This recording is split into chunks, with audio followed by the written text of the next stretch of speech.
почитувани, добра вечер. Ова е визави на програмата на ТВ канал ВИС, која што се одржува на 6 мај, ден по Денот на македонскиот јазик, а поводот за оваа емисија е двоен. Од една страна 5 мај, Денот на македонскиот јазик, а од друга страна пак во ова издание на визави ќе се присетуваме на великанот на македонската лингвистика, на македонската книжевност Блаже Коневски, кој оваа 2021 година одбележува 100 години од раѓањето. Има повеќе свечености кои што ќе се одржат низ целата држава по повод раѓањето на Блаже Коневски, но вечерва за него, за македонскиот јазик, за она што ќе се случува на Универзитетот Гоце Делчев во текот на оваа година и што се случуваше вчера, разговараме со универзитетската професорка доктор Ана Виданова Рингачева. Професорке, добра вечер, добре дојдовте во Визави. Како што спомнав во најавата, вчера го одбележавме 5 мај, Денот на македонскиот јазик. Дали би можеле за почеток да се присетиме на настаните кои претходеле на кодификацијата на македонскиот јазик? Така, ви благодарам. Добро вечер на вас и на вашите гледачи. Благодарам за интересот да зборуваме за овие два големи значајни настани, 5 мај, Денот на македонскиот јазик и се разбира да говориме за 100 годишнината од раѓањето на великанот на македонската книжевно-научна мисла Блаже Коневски. Најпрво ќе проговориме, како што рековте и вие, за оние историски настани кои што и претходеле на кодификацијата. Меѓутоа, еве, можеби најпрво би било добро да терминолошки да кажеме што всушност значи кодификација. Терминот кодификација всушност значи систематизирање и прифаќање на одредени јазични правила, кои што на некој начин пропишуваат одредена задолжителна јазична норма. Така некако по дефиниција можеме да го дефинираме терминот кодификација. Меѓутоа, кога зборуваме за кодификацијата на македонскиот литературен јазик, која што се случила на 2 август 1944 година, мораме да бидеме свесни дека предходно, назад, ако се вратиме во историјата, предходеле настани така наречени предкодификацијски периоди кои што биле предходница на тоа што подоцна ќе се случи веднаш по ослободувањето, по завршувањето на народно-ослободителната борба. Илузорно е да тврдиме или илузорно е да мислиме дека еден јазик се формира во еден миг, даден миг од историјата, па да кажеме, како што тоа е се поприсутен наратив во последно време, дека македонскиот јазик се формирал од 45 година и дека е јазик кој што е доста млад. Затоа велам илузорно е да тврдиме заради тоа што јазикот е жив процес, тој се создава, се развива, зрее, јазикот се менува апсолутно и заради тоа велиме дека македонскиот јазик е јазик со вековна традиција, јазик кој што има своја предисторија назад во времето. Ако се вратиме да кажеме еве во 19-тиот век, 19-тиот век е оној стожерен век за македонската јазична мисла, тогаш се пројавуваат првите, така да кажам, индивидуални обиди на наши интелектуалци, кои што на некој начин во тоа време можеби заради тоа што го немале општествениот контекст, не можеле да го институционализираат тоа што го носеле како идеја. Идејата е дека македонскиот народ е посебен народ и македонскиот јазик е посебен јазик. Вреди да се споменат индивидуалните обиди на Јордан Хаџи Константинов Джинот, на Ѓорѓија Пулески, на Партенije Зографски, на Григор Прличев. Сите се носеле со идеја дека треба да се формира посебен македонски јазик. Се до доаѓањето до времето кога ќе се појави Крсте Петков Мисирков и неговата значајна книга за македонските работи во која што всушност... Па и делото на Мисирков може да се смета како еден вид на веќе созреан процес, бидејќи и тоа не е туку така случајно, неговото дело не е миговно, туку сепак е резултат на повеќе децениско барем истражување заради тоа што сепак Мисирков бил лингвист. Па можеби еве тука ќе се навратиме вратиме на еден став на веќе покојниот академик Ѓорги Старделов, кој што вели дека во македонската историја постојат така наречените коперникански периоди. Тоа се периоди кога се појавуваат значени големи дејци кои што со своите идеи всушност се еден вид претходница на тоа што подоцна ќе се случи, нели, кога ќе се постави македонскиот јазик како норма. Тој издвојува 5 значени епохи. Епоха Свети Климент Охридски, епоха Димитар Миладинов, епоха Крсте Петков Мисирков, епоха Кочо Рацин и епоха Блаже Конески. И ако ги разгледаме поединечно, ќе видиме дека секоја епоха всушност ја предводи голем деец со големи идеи, човек кој што знаел во што верува, и всушност тие идеи јас ги толкувам како, знаете, како мали притоки кои што подоцна се вливаат во една голема река, една голема идеја, а тоа е идејата за создавањето на македонскиот литературен јазик. И всушност врз основните постулати што ќе ги даде Крсте Петков Мисирков во петата статија од книгата за македонските работи, подоцна и ќе се случи кодификацијата. Тоа се еве да повториме, мислам дека гледачите знаат, меѓутоа еве да кажеме, тој дава предлог во основата на македонскиот литературен јазик да се земат централните македонски говори, потоа речникот, односно лексиката да се формира од сите македонски дијалекти и правописот да биде фонетски. Колку букви, толку гласови. Всушност, тие негови постулати Комисијата за кодификација ќе ги надогради. Првата комисија, само да кажеме дека нема да ја заврши до крај својата работа, меѓутоа втората комисија веќе е формирана по неколку месеци, во која што учествува Блаже Конески, ќе ги донесе, ќе ги усвои овие предлози и тогаш веќе во таа 44-та година се случува конечната кодификација на македонскиот литературен јазик. Која е улогата на Блаже Конески во кодификацијата на македонскиот литературен јазик и кои се неговите идеи кои што тој ги застапува и се залага за нив да бидат вметнати во структурата на литература? Кога веќе се префрламе на Блаже Конески, јас морам да кажам дека сето тоа што ќе го изложам вечерва е всушност резултат на моето истражување за тоа кој бил Блаже Конески како лингвист, научник, поет, меѓутоа и како човек. И најмногу за него читав во сеќавањата на веќе покојниот академик Трајко Стаматовски, кој што доскоро беше единствениот жив современик на Блаже Конески, потоа од текстовите на неговите најблиски соработници, на професорката Вера Стојчевска-Антич, на академик Сусана Тополинска, покојниот веќе Ѓорги Старделов, така што тоа се биле и се ликови, односно наши научници, лингвисти и книжевници, кои што биле во постојан контакт со Конески и можат да го посведочат таа негова работа. Да се навратиме на прашањето за местото на Конески во таа комисија за која што зборувавме. Интересен е фактот што Блаже Конески имал неполни 23 години кога учествувал во работата на таа прва комисија за кодификацијата на јазикот. Меѓутоа, вели Трајко Стаматовски, Конески уште кога предавал на филозофскиот факултет, уште кога бил професор, тој вели уште тогаш како да се подготвувал за она што подоцна ќе го очекува. Значи она што ќе го работи на полето на јазикот и на полето на јазикот и на книжевноста.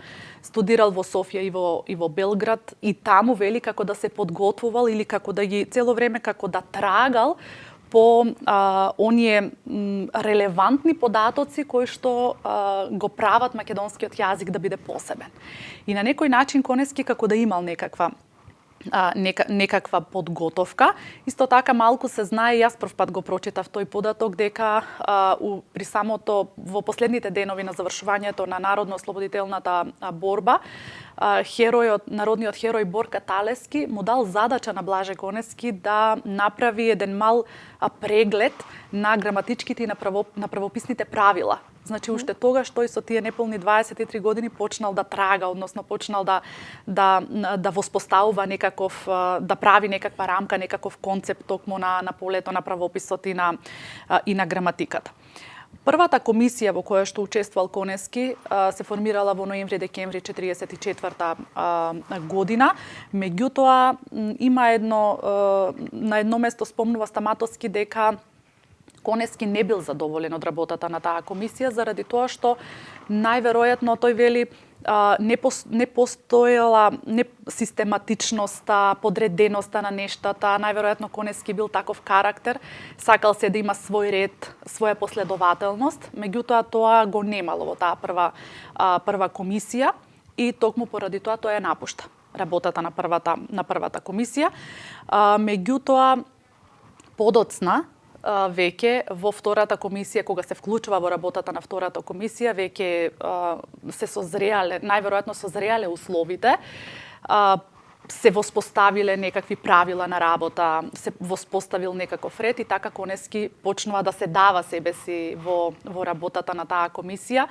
И овде, вели Трајко Стаматовски, ќе преовлада мислењето на Блаже Конески, дека во тој значаен процес кој што следува, нели тоа е кодификацијата, не би требало да се вклучат странски специјалисти, како што нели бил ставот на некои од членовите, туку Конески се залагал руски лингвисти, така е, Конески се залагал тоа да се направи со сопствени сили. Заради тоа што тој вели тоа треба да го направат луѓе што имаат развиено чувство, развиена интуиција, односно го говорат јазикот за кој што одлучуваат. И овде на едно место, ќе го цитирам за да не го заборавам, Коневски вели: поважно беше да се има слух за времето и да разбереме дека ние не создаваме, туку ние завршуваме. Оваа мисла мене ми е навистина многу, сметам дека е многу значајна, заради тоа што токму во оваа реченица е вградено тоа што го зборувавме на почетокот за кодификацијата, дека со таа нивна работа тие не создале јазик, туку само го завршиле она што сите негови претходници за кои што зборувавме се залагале, сонувале, работеле на таа идеја. Кодификацијата е на некој начин само за окружување на тој процес. И навистина, ако нели човек разбира малку повеќе од тоа што е лингвистика, ќе разбере дека јазикот е процес кој што, како што рековме на почетокот, трае векови на нас. Да споделам еден коментар од она што ми надоаѓа природно по ова што го излагате. Тоа е дека дури е неверојатно дека само на 23 години може да се има толку јасна мисла и таква научна подлога за да се зафати со еден ваков проект. Како е тоа возможно? На таа тема јас размислував искрено и барав, читав, нели, како што вели Трајко Стаматовски, тој како цело време, Блаже Конески, како цело време да знаел дека во одреден миг во животот ќе има некоја задача која што ќе го одбележи него и неговиот народ и како постојано да се подготвувал за тоа. Дури еве ќе кажам дека во тие млади години тој пројавувал некаква активност, тој започнува да пишува 1939 година, значи на неполни 18 години пишува поезија. И тоа оние мокни стихови, знаете, кога вели рика во мене маката дека сум роден во смачкано племе. Значи, замислете на 18 години таа чиста небреговска мисла што ја носел од своето родно место ја преточува во стихови. Тој бистар ум, неверојатен, најверојатно задоен од легендите, од преданијата, од песните, растел со нив, живеел со нив, тие биле некако во него за подоцна да излезат дали како прозен запис, дали како поетски запис. Исто така да не заборавам, тој држал еден вид мали кратки предавања за јазикот во тогашниот привремен државно-политички центар во селото Горно Врановци, Велешко. Значи и таква активност пројавувал. Цело време бил тука некаде, како да свесно се подготвувал за тој голем чин. Најверојатно тоа е природна дарба и ќе го споменам повторно Стаматовски кој вели на едно место: не баре сиот македонски гени беше собран во него. И И тоа неверојатно е така токму од причина што со кодификацијата на македонскиот литературен јазик Кунески не го завршува, туку почнува нов процес, едно огромно гениално лингвистичко дело, во кое што пак низ следните децении ќе се обиде и да одговори на голем број од неоснованите напади со кои што се соочува и тој лично, но и македонскиот јазик. Може ли да спомнеме дел од овој огромен габаритен материјал кој што ни го остави Кунески? Најпрво, за нападите да кажеме. Веднаш по таа 45-та година, рековме дека 44-та е официјалната кодификација, на 5 мај 45-та веќе е усвоена азбуката, на 7 јуни истата 45-та правописот и почнува веќе да се објавуваат првите книги, првиот буквар за прво одделение во 1945 година. Македонскиот правопис на исто така во 45 година се појавуваат првите книги за деца на Лазо Каровски во 46-та, книгата Овчарче, Македонче, тоа е се поезија за деца. Книгата Македонче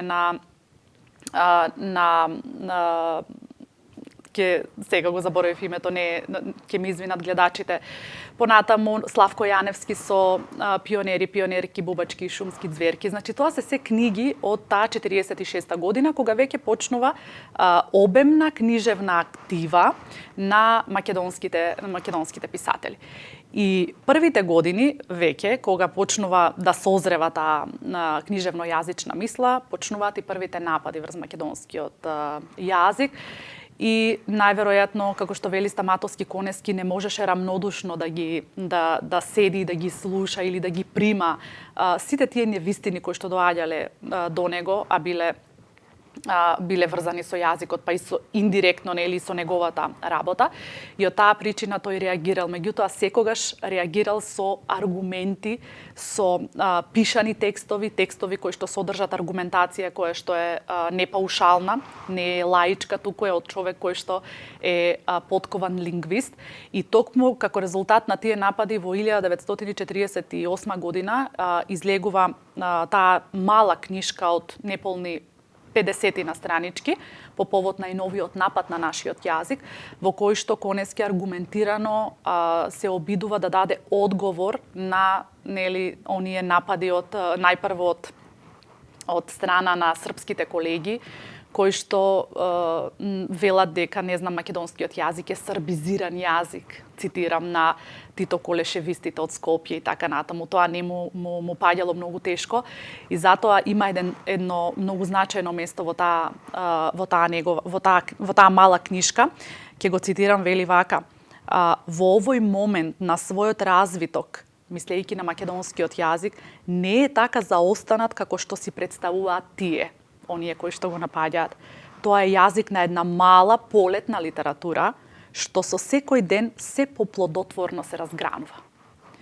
Затворен цитат. Оваа мисла всушност е едно визионерско гледање нанапред во времето, како што вели професорката Вера Стојчевска Антич, мојот професор Блаже Конески беше пророк, гледаше во времето напред и навистина тој видел, почувствувал дека таа македонската литература е таа полетна литература која што подоцна ќе даде плодови. И навистина, ние сме генерација која што ги вкусува тие плодови. Се појавуваат големите имиња на македонската литература: Ацо Шопов, Владо Малески, Коле Чашуле. Зборувам за првата генерација: Славко Јаневски, подоцна Петре Андреевски, Живко Чинго и така натаму. И делото што го оставиле зад себе, а кое ние денес го читаме, го препрочитуваме, го анализираме, се всушност тие плодови за кои што верувал Конески дека еден ден нашиот јазик ќе ги даде. Освен оваа книга, оваа мала книжка, Конески се зафаќа целосно со создавање на така наречените основоположнички дела, така да ги наречеме. Тоа е правописот од 1950 година. Најверојатно првиот правопис веќе не може да ги даде одговорите на сите подоцна промени што се случуваат во јазикот, затоа е неопходно да се направи нов правопис. Тој излегува во 1950 година заедно со со Крум Тошев, а соработници ќе бидат неговите тогашни студенти Божидар Видоевски, Радмила Угринова. Тогаш се појавуваат и многу позитивни критики за тој прв правопис, на пример еден Хорес Ланд кој што тогаш пишувал граматика на македонскиот јазик, ама на англиски јазик, ќе се изрази многу позитивно за еден ваков проект како што е јазикот. Сега зборувам за одгласите на странските лингвисти за едно такво дело. Подоцна ќе се случи граматиката на македонскиот јазик од 1952 година. И веќе тука Конески, замислете се нафаќа да ги стави во устројство граматичките правила на македонскиот јазик, што не е така едноставна работа. И овде би го спомнала коментарот на тогашниот ректор на универзитетот во Неапол, каде што постоел лекторат за македонски јазик, Нуло Миниси, така се вика, човекот, еве ќе го цитирам, тој вели: лингвистите треба да научат. Јазикот треба да се свати со интуиција не на лингвист, туку на поет, на уметник, на вреден човек. Конески со интуиција на уметник и со интелигенција на лингвист знаеше да му го даде на македонскиот јазик неговиот вистински изглед. Ова е факт што никој не треба да го заборави. Повторно, од гласите на странските лингвисти дури биле и посилни во однос на тоа што ќе му го она што ќе се случува во локални рамки. По граматиката Конески се зафаќа со создавање на речникот на македонскиот јазик, тогаш заедно со колегите, со Трајко Стаматовски, со Тодор Димитровски, со Благоја Курубин, ќе ги направат 3 тома на речникот од 1961, 65 и 66 година, исто така еден огромен речнички материјал од над 70.000 зборови, што е голем зафат. И четвртото негово капитално дело, реков основоположничко, е историјата на македонскиот јазик во 1965 година, ако не грешам. Дело кое што дефинитивно беше неопходно да се појави во македонската лингвистика. Прави еден мост. Мост, апсолутно. Старословенскиот, дури од 10-тиот век, значи тој историски го разгледува развојот на македонскиот јазик, па се до моментот на таа, како што вели тој, негова балканизација, попримање на тие балкански црти, заради тоа што пак се навраќаме на тоа дека јазикот е жив систем, трпи влијанија.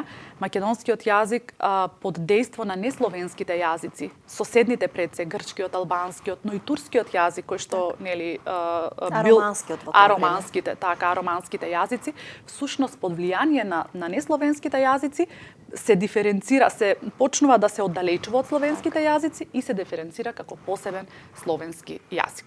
И навистина сето ова што го говориме сега, само овие 4 дела што ги спомнавме, големи, капитални, доволно е само толку да создал Конески и мислам дека повторно ќе го заслужеше највисокото место. А да не заборавиме дека тој е автор на над околу 750 авторски позиции, од кои 270 се само од областа на лингвистиката. Така. Меѓутоа, и покрај ова огромно дело, се чини дека последниве неколку години пак како од расклакотен лонец извираат духовите на македонско-бугарскиот јазичен спор. Так. И ова е навистина интересна појава, бидејќи има еден период на затишје и потоа пак силни напади, како можеби многу по-силен притисок од времето на Конески, бидејќи живееме сега во друг историски контекст. Меѓутоа, ајде да се навратиме наназад, кога се случува тој првичен судир помеѓу македонските и бугарските лингвисти. Така, значи, веќе кажавме дека македонскиот јазик се формира многу пред да се формира македонската држава. Значи, тоа го спомнавме, тоа е факт. Нема, мислам и целокупната историографија и целокупната наука тоа го потврдува, веќе го рековме. Меѓутоа, постојат бројни документи за тоа, постојат бројни аргументи за тоа, меѓутоа, сепак, како што кажавте вие, повторно почнуваат да се будат, така да кажам, тие духови од минатото. Но зошто се случува тоа? Тоа се случува заради тоа што имаме некаква предисторија на тој бугарско-македонски спор јазичен, нели, како што сега го го нарекуваат политичарите. Веднаш по кодификацијата на македонскиот јазик во 1944 година, тогашна Софија немала проблем да го признае македонскиот јазик како посебен јазик. Например, во бугарската диалектологија на Стојко Стојков, македонскиот јазик тој ги третира македонските говори како посебна, како лингвистички различни, значи ги одделува од бугарскиот јазик. Меѓутоа се случуваат подоцна некои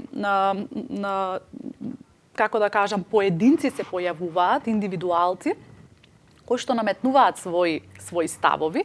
Например, една таква појава е професорот Кирил Мирчев, кој што му бил професор во Софија на Блаже Коневски, кој што во таа 1952 година искажува еден свој личен став дека всушност македонскиот јазик е само една гранка на бугарскиот јазик и дека македонското национално чувство е, го цитирам, доцен производ. И на таа негова реакција студентот Коневски, нели, во тоа време тој веќе изграден лингвист, меѓутоа сепак му бил негов студент, реагира преку повторно ќе кажам со аргументи, со пишани текстови, со научна аргументација, никако лаички, но некако тој став на Мирчев како да останал изолиран во тоа време, како да не предизвикал некое поголемо поместување или некоја поголема бура, така да кажам. Се до 1963 година, кога се појавува Тодор Живков и изјавува таа негова позната изјава дека македонскиот јазик е само еден говор што им припаѓа на западните говори, на нашите западни говори, нашите, велам, нели, на бугарските, затоа и го цитирам за да не сгрешам, и повторно почнуваат, нели, да се будат тие заспани духови и се случува еден инцидент во 66-та година, предизвикан од тогашниот директор на Сојузот на бугарските писатели, Џагаров, кој што одбива да потпише документ кој што е напишан на македонски јазик. И од тогаш, нели, сега зборуваме 66-та година, тоа е доста назад во времето, меѓутоа повремено се појавуваат, инцидентно се појавуваат одредени пројави, еве вакви на поединци, но ништо толку значајно колку што до пред некое време, кога повторно се навраќаме на тој спор, ирационален, дефинитивно, заради тоа што нема рационална основа за да се тврди дека еден јазик е дијалект на некој друг јазик, тоа веќе го кажавме. Меѓутоа, можеби, не знам, современите генерации, еве ние да кажеме, овие нови генерации, мора малку поинаку да ги перципираме тие нешта кога зборуваме за такви историски случувања. Можеби мораме да сватиме дека понекогаш историското бреме е тешко, меѓутоа мора да се носи.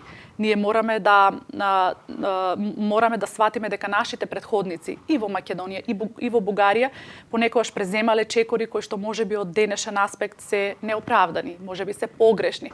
Меѓутоа она што треба да се направи е не смееме да го заборавиме тоа што било, но никако минатото да го употребиме како аргумент за да ги разгориме и така оние огништа во кои што се уште има по некое живо жарче.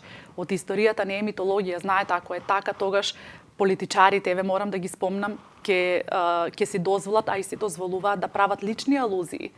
Па се појавуваат, да кажеме, политичари кои што можеби не познаваат ништо од областа на лингвистиката, а си дозволуваат да толкуваат одредено јазично прашање. И токму заради тоа, дури и во тој јазичен спор со Бугарија најчесто се појавуваат прво политичарите, така било и во историјата на назад, така и денес.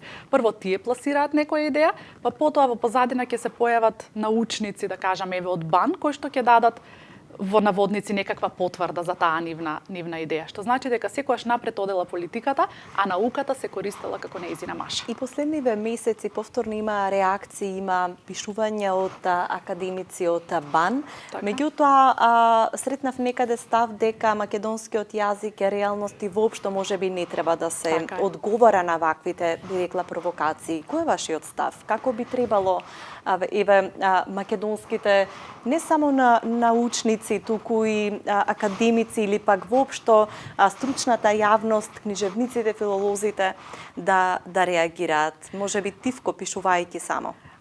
Јас не сум никогаш за неаргументирано или онака стихијно делување или дејствување. Значи, сметам дека кога секој од нас би работел во својата област на дејствување, тогаш сите ние можеме да направиме многу повеќе отколку кога би пуштиле еден политичар гласно да говори за сите нас.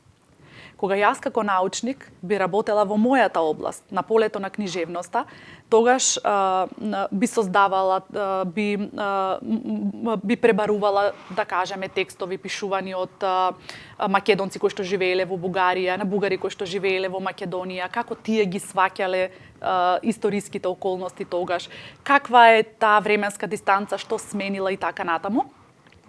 И би напишала, да кажам, текст, тој текст би се објавил некаде и тој текст би бил мојот влог во или мојот допринос, така да кажам, во ублажување на или балансирање на тие малку, како да кажам, односи кои што сега најчесто го користат терминот заладени, изладени и така натаму. И тоа затоплување е многу популарно денес, меѓутоа приближување на некој начин. Заради тоа што и бугарската историографија, книжевност и лингвистика, и македонската историографија, книжевност и лингвистика си имаат своји аргументи. И секој може со силата на аргументите да зборува. Меѓутоа никако тоа да биде стихино, па тоа и Конески цело време го кажува. Значи, немојте гласно да зборувате, тој има една многу убава негова мисла кога вели не треба шум да се крева, туку треба темелно да се гради. И ако тргнеме од таа негова мисла, залудно е да создадеме некаква какафонија од изјави, од статуси, пишување, од навреди, по секаква основа.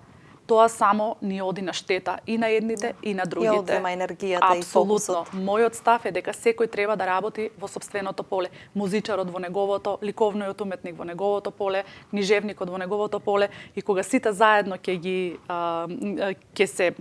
направиме некаква синергија, тогаш мислам дека само тогаш може да направиме нешто добро за државата.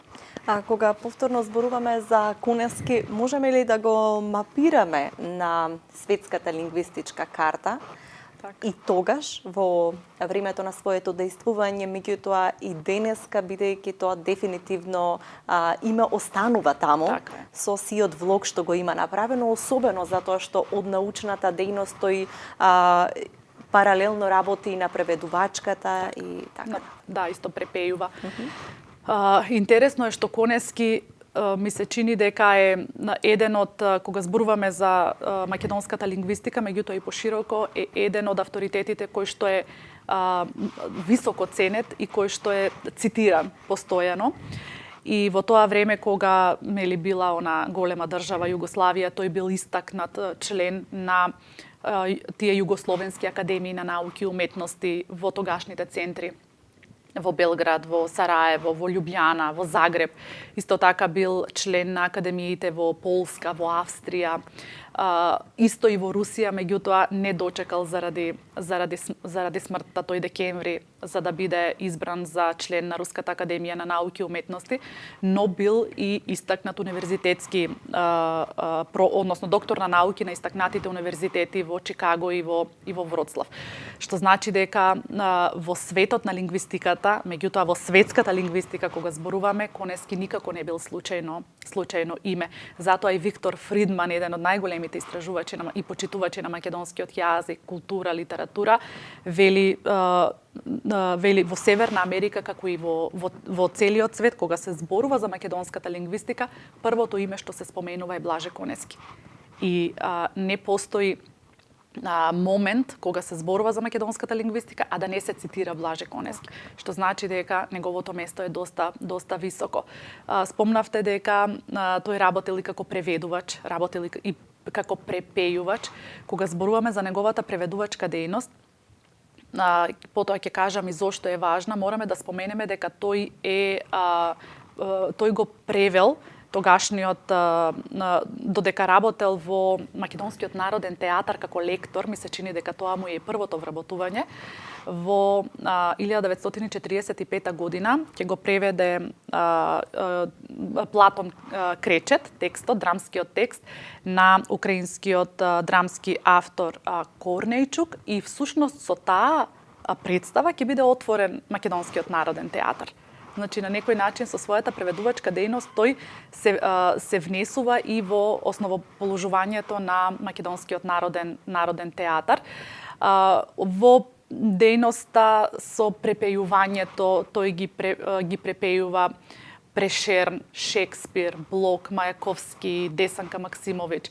И знаете, оваа дејност, препејувањето и преведувачката активност се многу важни за еден јазик кој што туку-што застанал на своји цврсти нозе, зборувам за македонскиот литературен јазик, заради тоа што таму се гледа сиот раскош на јазикот, убавината на изразот, богатството на лексичките форми на јазикот, што значи дека Конески ги носел во себе, само преку оваа дејност на преведување и на посебно на препејување, ја истакнал сета убавина на македонскиот јазик и функционално се разбира.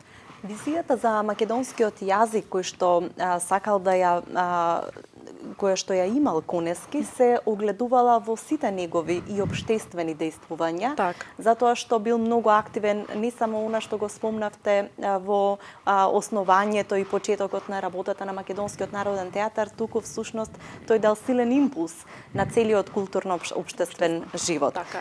Може ли да спомнеме дел од неговите најзначајни влогови за создавање на една богата македонска култура? Така, тој веднаш со уште на млади години се вклучува активно во целокупниот културен живот тогаш, нели, во таа повоена Македонија, и тој е еден од основачите на првиот универзитет филозофски, на првиот универзитет, Македонски универзитет, на филозофскиот факултет, бил ректор, бил декан, раководител, шеф на катедрата за македонски јазик и јужнословенски јазици.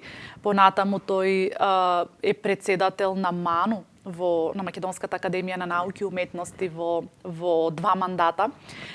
Исто така еден од основачите на Друштвото на писатели на Македонија, еден од првите уредници на првите списанието Нов ден, значи кога се удирале темелите на македонската култура, тој бил тука секаде да го даде својот придонес.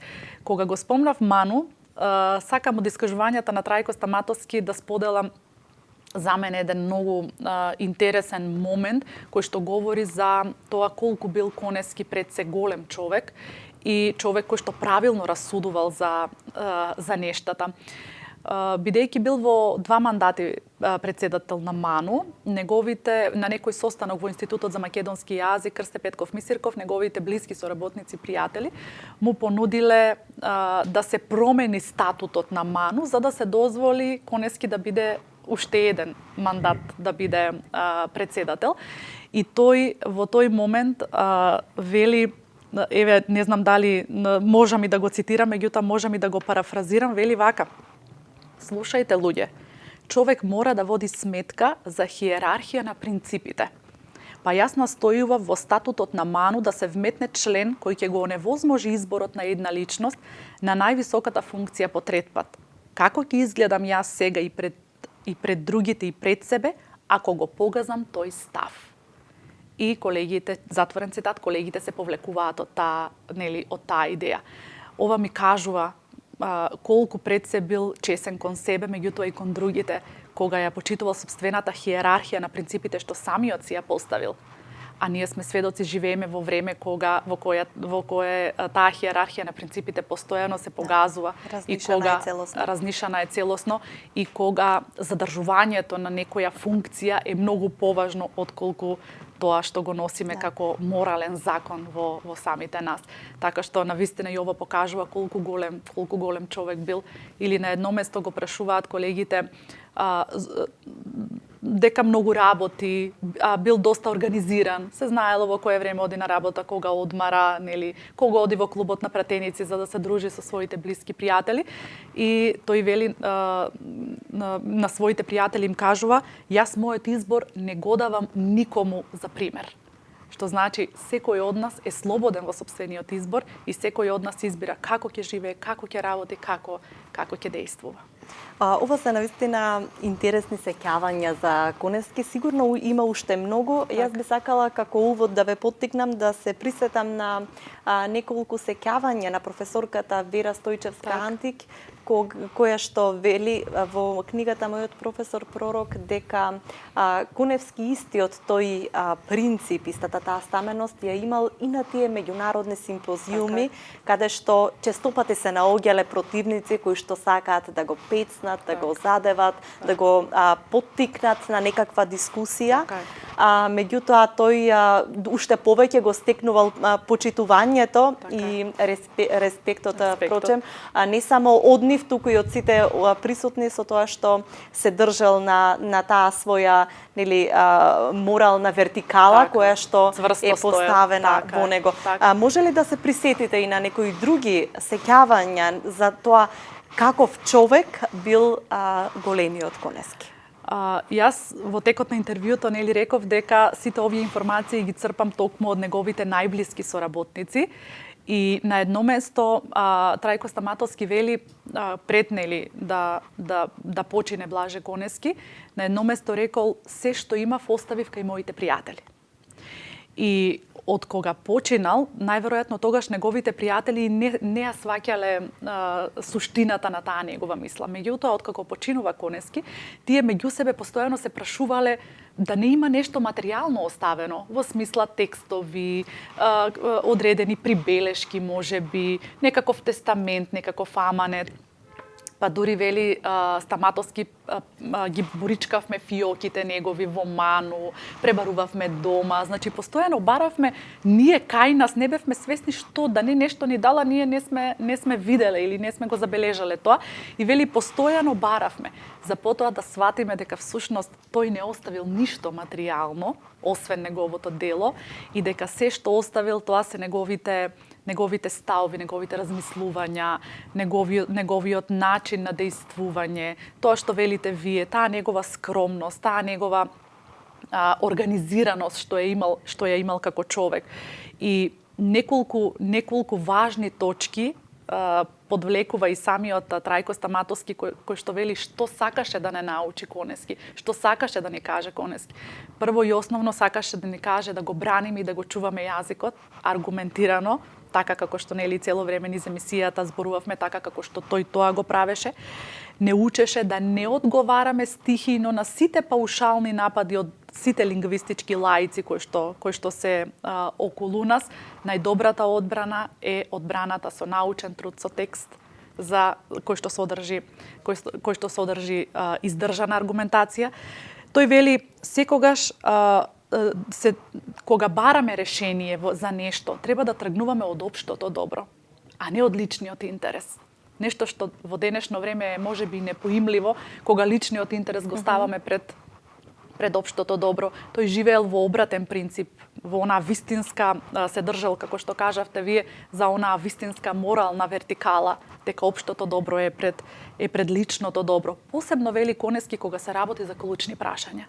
А кога ние говориме денес за клучни прашања, тоа се прашањата за јазикот, за идентитетот, нели, за тоа што е лично наше.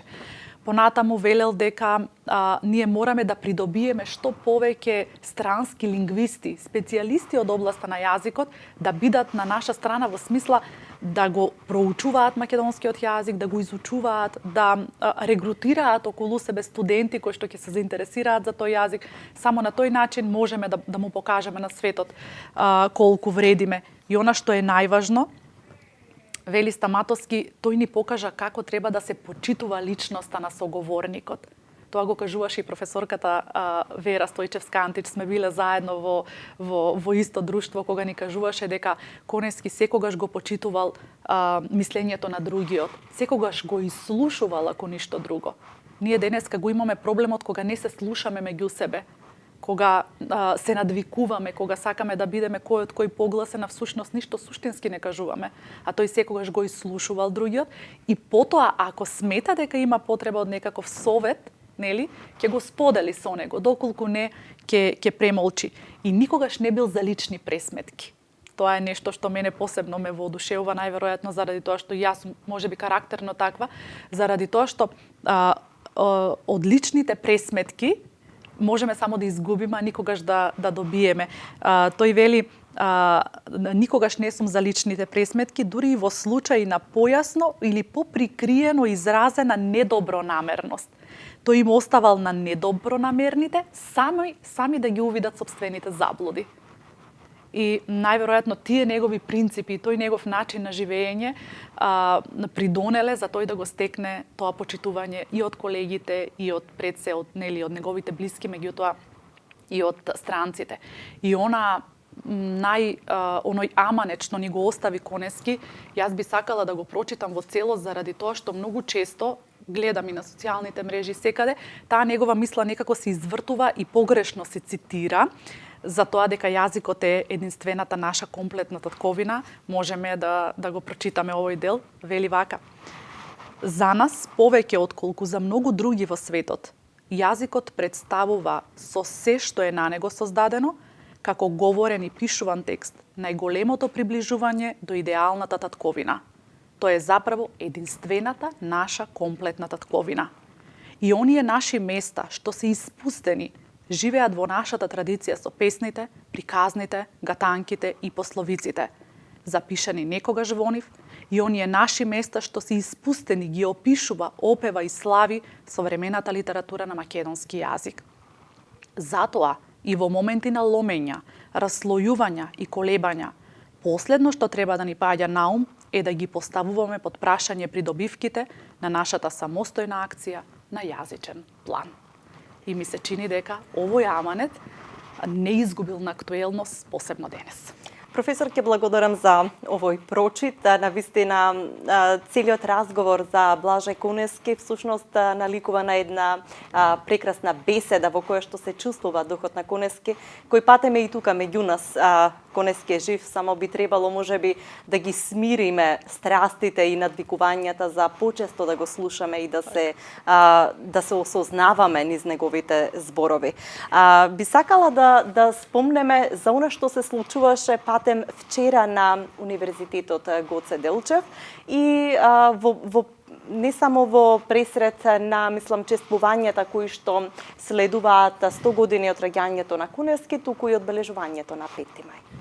Така, Филолошкиот факултет, посебно катедрата за македонски јазик и книжевност, веќе неколку месеци наназад организира различни активности кои што во чиј што фокус е делото на Блаже Конески. Тоа се различни работилници со студентите, читање на неговата поезија.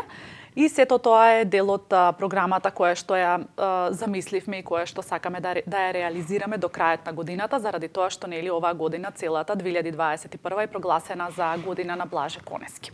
И ќе се заокружат сите тие активности со тоа што вториот број на списанието Палимпсест ќе биде кое што излегува на крајот од годината, некаде декември, ќе биде посветено токму на ќе има внатре стручни научни трудови кои што ќе бидат посветени на Блаже Конески. Она што вчера се случуваше беше одбележување на 5 мај, денот на македонскиот јазик, и се разбира наш придонес, така го нарековме настанот ние за Конески, наш придонес по повод прославата на големиот јубилеј 100 години од раѓањето на Блаже Конески. идејата ни беше да направиме еден убав настан со кој што ќе му оддадеме почит на Блаже Конески, со тоа што ќе проговориме за неговото дело. Исто така ќе читаме неговата поезија, тоа се случи вчера. Направивме настан во кој што се слушнаа стиховите на Блаже Конески и тоа што го говоревме гласно, еве како што кажавте вие, колку повеќе говориме гласно за неговото дело, колку почесто говориме за неговото дело, толку побрзо ќе се осознаеме или можеби ќе се освестиме за одредени прашања, одредени недоумици кои што ни се појавуваат. Активностите ќе продолжат и понатаму на Филолошкиот факултет, преостануваат уште неколку активности кои што исто така се во форма на работилници, на предавања, на вебинари кои што се планираат, а се поврзани со ликот и делото на Блаже Конески, и со тоа ќе направиме едно целосно заокружување на 2021. Сите активности кои што ги работевме, посебно вчерашниот настан, одбележувањето на јубилејот и на големиот празник, се дел од оперативниот план на Фондацијата за македонски јазик Небрегово, кој што е дел од агендата всушност за прослава на 2021 година на Блаже Конески. И со тоа сметам дека ќе ја потврдиме онаа мисла на големиот Славко Јаневски, кој што во една прилика рекол дека Блаже Конески никогаш не ќе е минато. Тој е постојано со нас и најверојатно овие денови или оваа година е повеќе од кога било со нас. Така што јас сум секогаш на страната на оние кои што сметаат дека Конески треба да ни стои, неговата поезија, неговото дело секогаш треба да ни стои некаде поблиску до зглавието, односно поблиску до перницата, да се чита и да се препрочитува, заради тоа што, како што вели германскиот лингвист Манфред Јенихен, кога животот ни го одзема правото да се смееме, тогаш посегнете и прочитајте го Блаже Конески.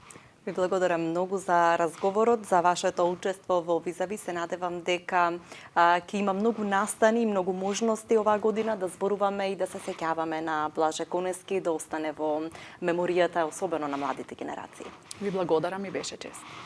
Почитувани, вам ви благодарам за времето кое што го поминавме со Визави, со разговорот со професорката Ана Витанова Рингачева. Останете со програмата на Канал Вис.